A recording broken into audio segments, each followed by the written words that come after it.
ত্রয়োদশ জাতীয় সংসদ নির্বাচনকে সামনে রেখে বিভিন্ন রাজনৈতিক দলের সঙ্গে ধারাবাহিক সংলাপ শুরু করেছে নির্বাচন কমিশন।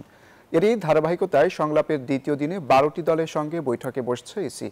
সকালে রাজধানীর আগারগাঁওয়ে নির্বাচন কমিশন ভবনে এ সংলাপ শুরু হয়।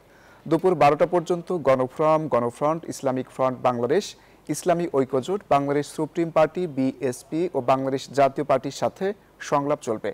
পরে দুপুর ২টা থেকে বিকাল ৪টা পর্যন্ত সংলাপ হবে বাংলাদেশ জাসদ, বাংলাদেশ ন্যাব, তৃণমূল বিএনপি, কৃষক শ্রমিক জনতা লীগ, বাংলাদেশ খেলাফত মজলিস ও ইসলামী আন্দোলন বাংলাদেশের সঙ্গে। সংলাপে দাওয়াত না পাওয়ায় ইসিতে এসে হট্টগোল করেছে ইসলামী ঐক্যজোট।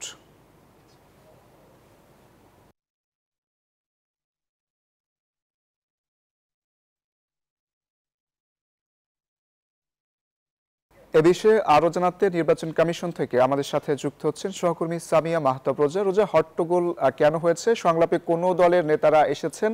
সিইসি কি বলছে? শাহরিয়ার যেরকমটি বলছিলেন, আজ ঠিক 11:15টার দিকে নির্বাচন কমিশনের সাথে রাজনৈতিক দলগুলোর সংলাপ শুরু হয়েছে এবং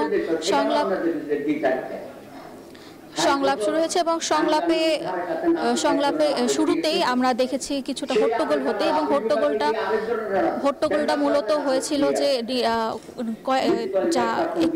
একটি রাজনৈতিক দলের সাথে, এবং তাদের কাছে আমন্ত্রণ পত্র ছিল না। আমন্ত্রণ পত্রে যাদের নাম ছিল তারা আসেনি, অন্যজন এসেছিল, যার কারণে একই দলের দুইটি জোটের কারণে এই সমস্যাটা হয়, এবং যার কারণে তাদেরকে এই মিটিং থেকে প্রস্থান করতে বলা হয়।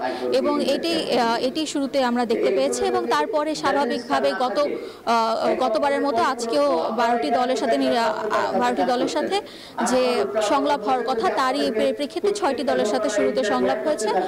এবং 6টি দলের সংলাপের মধ্যে প্রথমেই গণফোরাম তাদের বক্তব্য দিয়ে সংলাপ শুরু করে, এবং এর আগে প্রথমে প্রধান নির্বাচন কমিশনার সংলাপের শুরুতে প্রধান নির্বাচন কমিশনার বক্তব্য রাখেন, এবং তিনি নির্বাচনকে সামনে রেখে নির্বাচনে কি বিষয়ে রাজনৈতিক দলরা তাদের মতামত দিবেন এবং তারা কি চাচ্ছেন নির্বাচন থেকে, একটি লেভেল প্লেইং ফিল্ড দেওয়ার জন্য কি প্রয়োজন তা জানার জন্য আগ্রহ প্রকাশ করেছেন।